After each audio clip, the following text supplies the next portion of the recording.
Hello my dear students, जैसा कि आपको पता है कि हम पढ़ रहे हैं टेंस और इस सीरीज में आज हम पढ़ेंगे present continuous tense. Present continuous tense,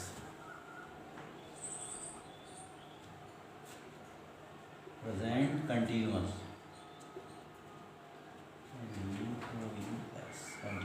tense. तो देखिए, जैसा कि इसके नाम से ही पता चल रहा है कंटीन्यूअस, कंटिन्यू माने जारी रहना, यानी जिसमें कार्य जारी रहता है वो कंटीन्यूअस है। अब प्रेजेंट कंटीन्यूअस यानी वर्तमान में जारी रहना। अगर वर्तमान में कोई कार्य चल रहा है तो समझ लीजिए वो प्रेजेंट कंटीन्यूअस टेंस है। अब कौन कौन से काम चल रहे हैं? जैसे हम पढ़ रहे हैं, हम सीख रहे हैं, कुछ कार्य और भी हो रहे होंगे, जैसे पंखा चल रहा है। तो ये कार्य ऐसे हैं जो लगातार चल रहे हैं, जो लगातार चल रहे हैं वो कंटीन्यूअस है। वर्तमान में चल रहे हैं, प्रेजेंट कंटीन्यूअस है। तो इसकी पहचान है रहा है, रही है, रहे हैं। पहचान है रहा है, रही है, रहे हैं। ये सामान्य सी पहचान है। कोई कार्य जब चल रहा है तो समझ लीजिए प्रेजेंट कंटीन्यूअस है। अब कहीं कहीं ऐसा होता है कि रहा है, रही है, रहे हैं नहीं आते तो भी वो प्रेजेंट कंटीन्यूअस होता है। जैसे रेलगाड़ी स्टेशन पर खड़ी है तो रहा है तो नहीं आया, लेकिन ये कंटीन्यूअस क्यों? क्योंकि खड़े होने का काम तो चल रहा है ना। तो इस बात को भी ध्यान रखेंगे। और प्रेजेंट कंटीन्यूअस बहुत आसान टेंस है, इसको समझना बहुत आसान है। तो इसके अफर्मेटिव सेंटेंस पढ़ते हैं पहले। अफर्मेटिव सेंटेंसेज,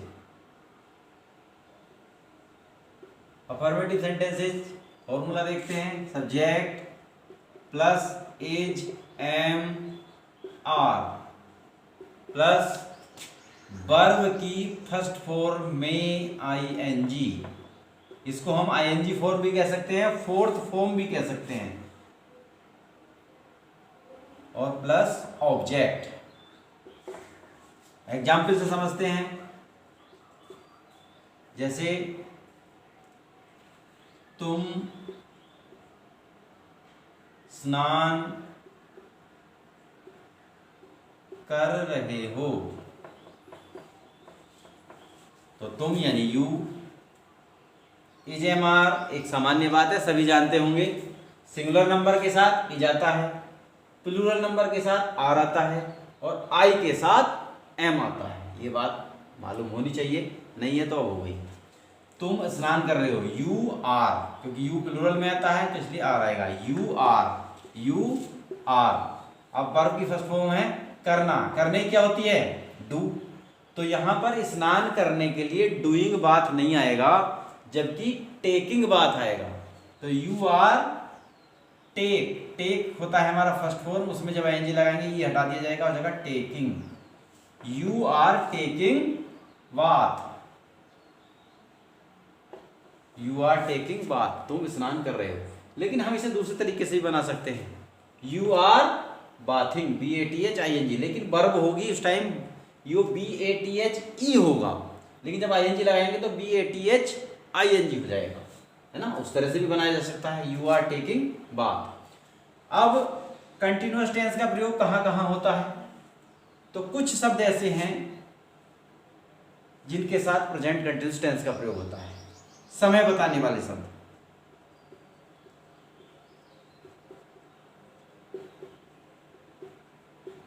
कौन कौन से शब्द हैं भी? जैसे है नाउ, नाउ, जैसे ही इज टीचिंग नाउ। अब का मतलब अभी वर्तमान में, जो काम वर्तमान में हो रहा, प्रेजेंट कंटिन्यूअस, क्योंकि प्रेजेंट मतलब वर्तमान। तो नाउ है एट प्रेजेंट,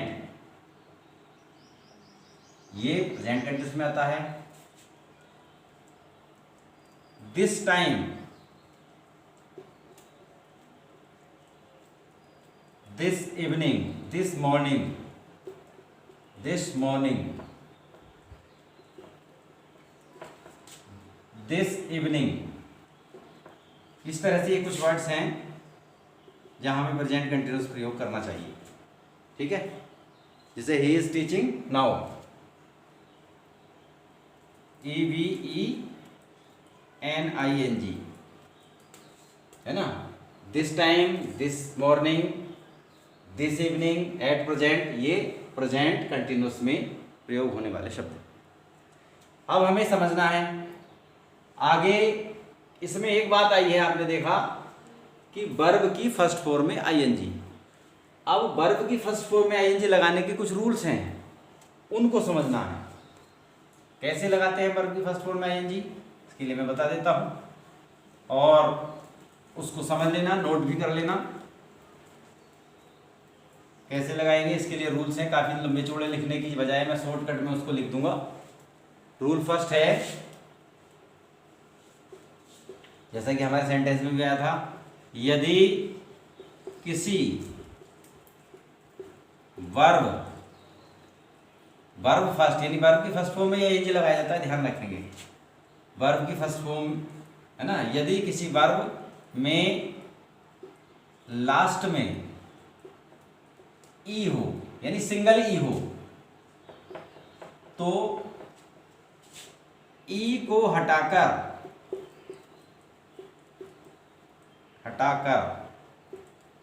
ING लगाओ, ठीक है। जैसे मान लिया है राइट, WRITE ING लगाएंगे तो WRITEING नहीं, WRITING हो जाएगा, WRITING, एक रूल ये। लेकिन अगर डबल ई है तो नहीं, डबल ई होगा तो ऐसा ही रहेगा, ध्यान रखेंगे।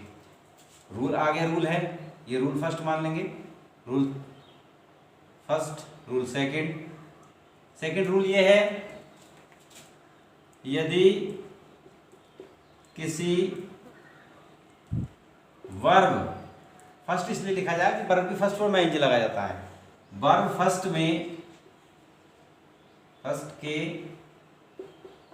लास्ट में कॉन्सोनेंट हो, यानी व्यंजन हो, कॉन्सोनेंट हो, और उससे पहले सिंगल, एस का मतलब सिंगल समझे, सिंगल वोवेल हो, तो ING लगाने पर उस कॉन्सोनेंट यानी सी कॉन्सोनेंट को डबल कर देते हैं,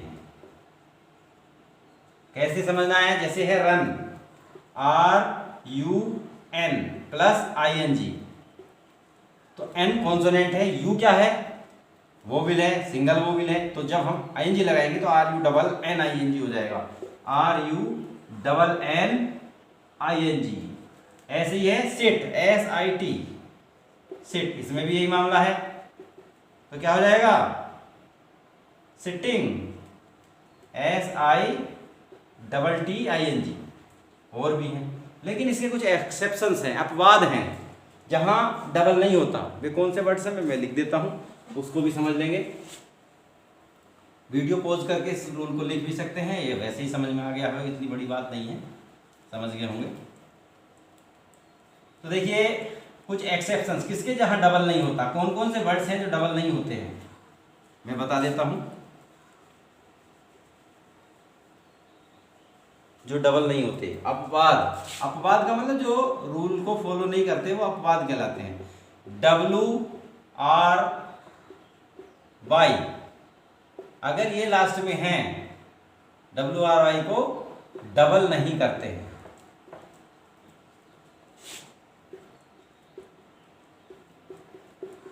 ये ध्यान रखेंगे, जैसे W लास्ट में आएगा या RI या YI, तो जब ING लगाएंगे तो इनको डबल नहीं करेंगे, जैसे PLAY ING लगाएंगे तो PLAY ING हो जाएगा। इसमें और एग्जाम्पल की जरूरत नहीं है, वैसे चाहो तो मैं फिर भी लिख देता हूँ, PLAY प्लस ING, तो Y है और A है, जबकि Y जो है हमारा कॉन्सोनेंट होता है, A जो है वोवेल है, तो डबल Y होना चाहिए, ऐसा नहीं होता है।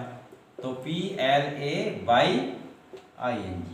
ठीक है, इसके अलावा और भी अपवाद हैं, कुछ वर्ड्स हैं वे, जैसे ओपन है OPEN, इसमें एन भी आया है जबकि, तो ओपनिंग जब करते हैं तो OPENNING नहीं करते, तो हो जाएगा OPENING, ओपनिंग ऐसे हो जाएगा। ऐसी पार्डन है PARDON प्लस ING, पार्डनिंग तो नहीं होगा, डबल DONING। इनको याद रखना पड़ेगा, ध्यान रखना पड़ेगा, क्योंकि ये कुछ ऐसे अपवाद होते हैं इंग्लिश में, ऐसा होता ही है कि एक्सेप्शंस बहुत होते हैं, तो इसलिए इसमें ध्यान रखना है हमें और समझना है कि कौन से डबल होंगे कौन से नहीं। इसके अलावा और रूल भी हैं, वो बता देता हूँ।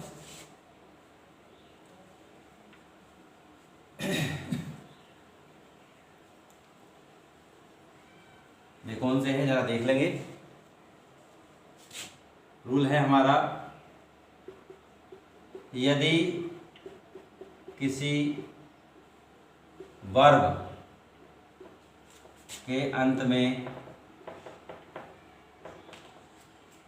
IE हो तो इसे बाई में बदलकर ING लगाते हैं, ING लगाओ। ठीक है, ध्यान से समझना है। जैसे है डाई, DIE प्लस ING, जब डाइंग करेंगे तो DING हो जाएगा, DING। ठीक है, इसके अलावा होता है लाई, LIE प्लस ING, तो क्या हो जाएगा LING।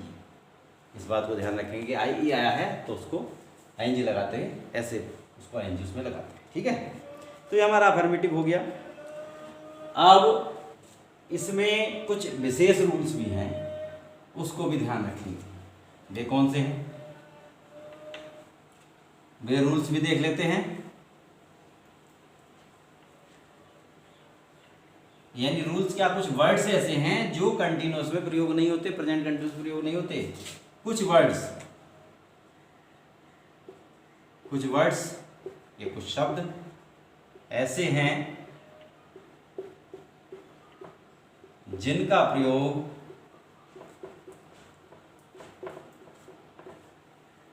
प्रेजेंट कंटिन्यूअस में नहीं होता।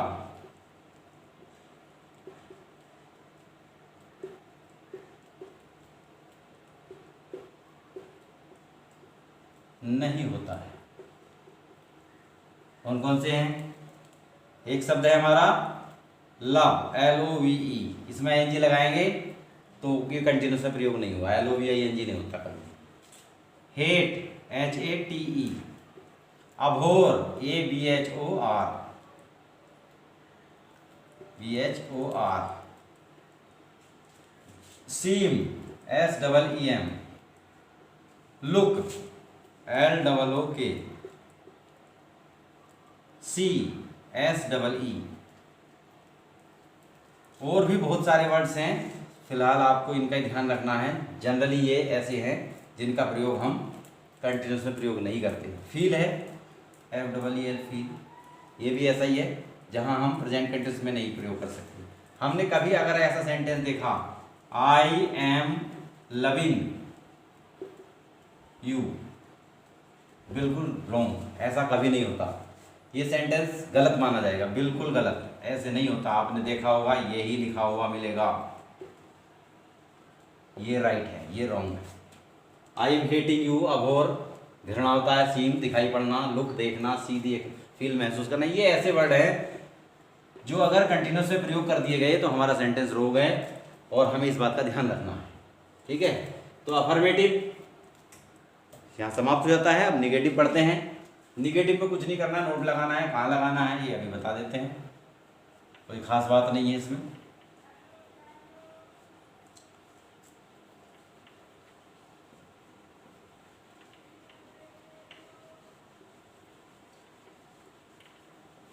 निगेटिव देख लेते हैं,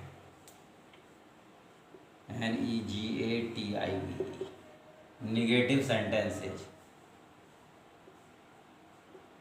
निगेटिव सेंटेंसेस कौन कौन से हैं। अब ये समझ लेना है कि जिसमें नॉट लगा है वही निगेटिव है, इसमें कोई नई बात नहीं है। अब हिंदी में नहीं लिखा है तो वो निगेटिव है, न लिखा है तो भी निगेटिव है। अब इसका फॉर्मूला देखते हैं, subject plus is am are plus not और plus I N G form. हमने इसको अब आई एन जी फॉर्म लिख दिया है, वर्ब की फर्स्ट फॉर्म में आई एन जी ना लिखते हुए, क्योंकि आई एन जी लगाने पर उसको आई एन जी फॉर्म बोल देते हैं। एग्जाम्पल से समझते हैं, जैसे मोहन पतंग नहीं उड़ा रहा है, तो मोहन सब्जेक्ट हो गया, इज एम आर में से एक आएगा, मोहन सिंगुलर है इसलिए ही जाएगा। मोहन इज नॉट, उड़ाने की होती है फ्लाई, इसमें एन जी लगा देंगे, flying A kite. Mohan is not flying A kite. इसमें ध्यान रखना है, Mohan is not flying the kite है वो भी सही, लेकिन ध्यान रखना है जब द काइट लिखा जाता है इसका मतलब वही वाली पतंग, एक ही पतंग जो उस जिसके बारे में कहा जा रहा है। ए काइट का मतलब कोई भी पतंग, तो इसलिए ए काइट लिखना उचित माना जाता है। तो Mohan is not flying A kite, ये निगेटिव हो गया, इसमें कुछ नहीं खास। इंटरोगेटिव देख लेते हैं। इंटरोगेटिव में हेल्पिंग वर्ब को सब्जेक्ट से पहले लिख देते हैं। सिंगल इंट्रोगेटिव में जैसा कि आपको पहले से ही पता है, किसी भी टेंस में हेल्पिंग वर्ब को अगर सब्जेक्ट से पहले लिख देते हैं वो सिंगल इंट्रोगेटिव होता है। तो इंटरोगेटिव देखते हैं। इंटरोगेटिव सेंटेंसेस, इसमें एक सिंगल इंट्रोगेटिव होता है जिस वाक्य के शुरू में क्या लगा होता है उसके अंग्रेजी वर्ड नहीं लगाते हैं। फॉर्मूला है is am are plus subject plus I N G form और प्लस ऑब्जेक्ट, क्वेश्चन मार्क लगाएं। एग्जाम्पल है, क्या शिकारी शेर के पीछे नहीं दौड़ रहा है?